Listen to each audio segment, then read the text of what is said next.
Taliban Kabul Afghanistan, Joe Biden کا بیان، اس پر پاکستانی وفاقی وزراء کے ریمارکس، آزاد کشمیر کی صدارت کے حوالے سے بات کریں گے، ساتھ میں پی ٹی آئی کے 3 سالہ کارکردگی جس میں مہنگائی کا جو بم عوام پر گرا ہے اس پر بات کریں گے۔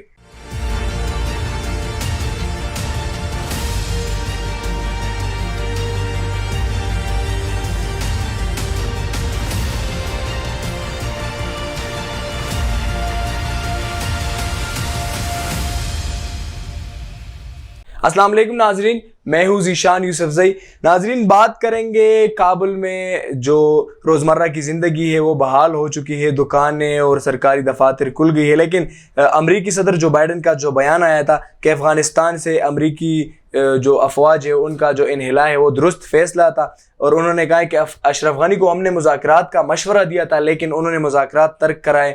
ساتھ میں انہوں نے یہ بھی کہا ہے کہ اگر افغان افواج نہیں لڑتے تو امریکی افواج کیوں لڑے۔ انہوں نے یہ بھی کہا ہے کہ چین اور روس تو چاہتا ہے کہ امریکہ اپنے ڈالرز افغانستان میں خرچ کرے، لیکن انہوں نے جو ملبہ اشرف غنی پر ڈالا ہے اس کے حوالے سے بہت زیادہ سوالات اٹھتے ہیں۔ اگر امریکہ چاہتا تھا تو طالبان کے ساتھ مذاکرات کے لیے اشرف غنی کو کیا وہ راضی نہیں کر سکتے؟ ساتھ میں ایک اور جو گیم کھیلی جا رہی ہے، آج سینٹرل بینک کے جو چیف ہے اجمل احمدی، اس نے بھی استعفیٰ دیا ہے، اس نے بھی اشرف غنی پر ملبہ ڈالا ہے کہ یہ سب اس کا قصور ہے اور اقتدار کے لیے اس نے یہ کیا۔ وہ ایک بلیم گیم ابھی جاری ہے، افغانستان کی جو میڈیا ہے وہ بھی اشرف غنی کو ہی بلیم کر رہی ہے، لیکن یہاں پر ایک بات یہ ہے کہ اگر اب آپ اشرف غنی کو بلیم کرنا چاہتے ہیں تو پچھلے کئی مہینوں سے جب یہ باتیں چل رہی تھی اس ٹائم آپ کیوں نہیں بتا رہے تھے؟ افغانستان میں نئی جو ہے ارینجمنٹس ہوتی ہے، نئے وہ باتیں سامنے آتی ہے۔ آج آپ نے دیکھا ہوگا ٹی وی اسکرین پر ایک رپورٹر نے حجاب میں رپورٹنگ بھی کی ہے، فیمیل رپورٹر میں، جو کہ ایک نیا چیز ہے، اور یقیناً طالبان چینج ہو رہے ہیں، اپنی اسٹریٹجی کو بھی وہ آرام سے چینج کر رہے ہیں۔ پچھلی مرتبہ جب آئے تھے تو ٹی وی توڑ رہے تھے، اسی دفعہ انہوں نے میڈیا کا کنٹرول لیا اور میڈیا کو یوز کر رہے ہیں، لیکن اب دیکھنا یہ ہے کہ وہ آگے کیا کریں گے اور افغانستان کے جو عوام ہے وہ ان سے کس طرح خوش ہوں گے، کیا وہ جو حکومت بنائیں گے انٹرنیشنل کمیونٹی ان سے راضی ہوگی۔ ساتھ میں انہوں نے بیان دیا ہے کہ افغانستان کی سرزمین کسی ملک کے خلاف استعمال نہیں ہوگی، لیکن دوسرے ممالک سے بھی وہ یہی توقع کرتے ہیں۔ اس پر فواد چودھری صاحب کا بھی بیان آیا ہے، شیخ رشید صاحب کا بھی بیان ہے، اور شیخ رشید صاحب نے کہا ہے کہ ترخم بارڈر پر ایکسپورٹ امپورٹ جاری ہے، اور فواد چودھری نے کہا ہے کہ عالمی طاقتوں کے ساتھ مل کر دیکھیں گے کہ طالبان کو تسلیم کرنا ہے یا نہیں۔ وزیر اعظم عمران خان نے بھی ترک صدر رجب طیب اردگان سے اسی حوالے سے رابطہ کیا ہے، اور افغانستان کا جو موضوع ہے وہ آج کل زیر بحث ہے، لیکن یہاں پر جو اہم چیز ہے وہ یہ ہے کہ وہاں کے عام افغان کیا چاہتے ہیں؟ کیا وہ طالبان اس طرح کا ایک حکومت دے دیں گے؟ کیا اس طرح کی ایک حکمت عملی وہ دے دیں گے جس سے عام افغانوں کی زندگی میں خوشحالی اور امن آ جائے گا؟ ابھی تک تو کچھ ایسا نظر نہیں آ رہا، کیونکہ کل پرسوں کی جو ویڈیوز ہے ایئرپورٹ پر وہ بھی آپ نے دیکھی ہوگی، عام افغان کیا چاہتے ہیں ان ویڈیوز سے ظاہر ہوتا ہے۔ بہرحال دیکھنا یہ ہے کہ مستقبل میں کیا ہوگا۔ ساتھ میں آج وزیر خارجہ شاہ محمود قریشی نے اپنے امریکی ہم منصب سے ٹیلی فونک رابطہ کیا ہے، افغانستان کی صورتحال پر ان کے ساتھ بات چیت ہو گئی ہے، اور بات چیت کے دوران انہوں نے کہا ہے کہ افغانستان کی صورتحال میں جو نمایاں تبدیلی آئی ہے اور تشدد سے جو اجتناب کے حوالے سے پاکستان کا موقف ہے اس سے آگاہ کیا گیا تھا، اور انہوں نے شاہ محمود قریشی نے یہ بھی کہا ہے کہ پاکستان امریکہ اور دیگر عالمی جو شراکت دار ہیں ان کے ساتھ رابطے میں رہے گا افغانستان کے حوالے سے۔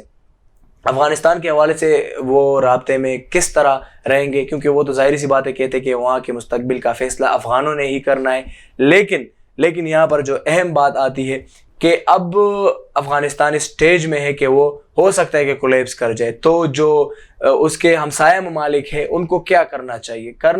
ان کے جو اندرونی معاملات ہیں اس میں انٹرفیرنس کے بجائے اگر ان کے تعلیم و تربیت اور وہاں کی جو صحت ہے اس کے لیے ایڈز دے دے یہ ممالک تو یہ بہتر ہوگا۔ جرمنی نے تو آج اعلان کیا ہے کہ پاکستان سمیت جتنے بھی ممالک افغانستان کے پناہ گزینوں کو سیٹل کرے گی، جرمنی ان کی مدد کرے گا، اور یہ ایک اہم اور ایک اچھا اقدام ہے. ہر ملک کو اس طرح کرنا چاہیے, پاکستان کو اس میں بڑھ چڑھ کر حصہ لینا چاہیے, کیونکہ ظاہری سی بات ہے افغانستان ہمارا پڑوسی ملک ہے. بات کریں گے تبدیلی سرکار کے حوالے سے, جن کے ابھی 3 سال کل پورے ہو جائیں گے. اقتدار میں آنے سے پہلے ان کے ابھی جو وفاقی وزراء ہیں وہ اسٹیج پر کھڑے ہو کر IMF کے منہ پر ڈالرز مارنا چاہتے تھے. خان صاحب لوگوں کو 1 کروڑ نوکریاں 50 لاکھ گھر سے نوازنا چاہتے تھے. وہ بل بھی پاڑ دیتے کہ یہ مہنگائی ہے, وہاں حکمران کرپٹ تھے, ملک دیوالیہ ہو رہا تھا. لیکن جب سے صادق اور امین حکمران آئے ہیں تو ملک کا کیا حال ہوا ہے, ملک کا کیا حشر ہوا ہے. ہر روز عوام پر مہنگائی کا بم گرتا جاتا ہے. گزشتہ 3 سالوں کے چند جو روزمرہ کی چیزیں ہیں جو عام لوگ, عام دہاڑی دار مزدور بھی گھر میں استعمال کرتا ہے, اس کا کچھ حساب کے سامنے رکھیں گے.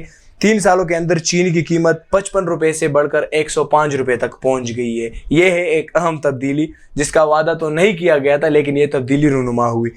آٹے کا جو 20 کلو کا تیلا تھا وہ 368 روپیہ مہنگا ہو گیا ہے.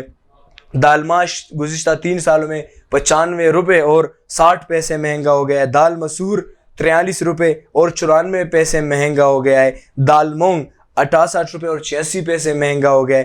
دال چنا 29 روپے اور 77 پیسے مہنگا ہو گیا ہے. بکرے کا گوشت 337 روپے فی کلو مہنگا ہو گیا ہے. گائے کا گوشت 169 روپے فی کلو مہنگا ہو گیا ہے.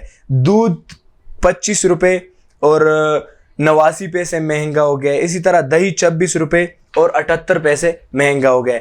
لہسن 70 روپیہ فی کلو مہنگا ہو گیا ہے. حیدرآباد میں ٹماٹر گزشتہ 2 ہفتوں میں 70 سے بڑھ کر 100 پر پہنچی ہے.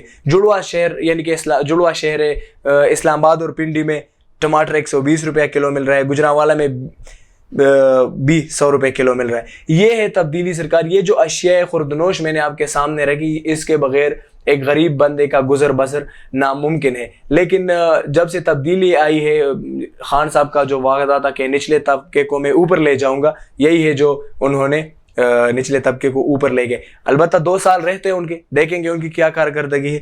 نظر ڈالیں گے کووڈ کی صورتحال پر.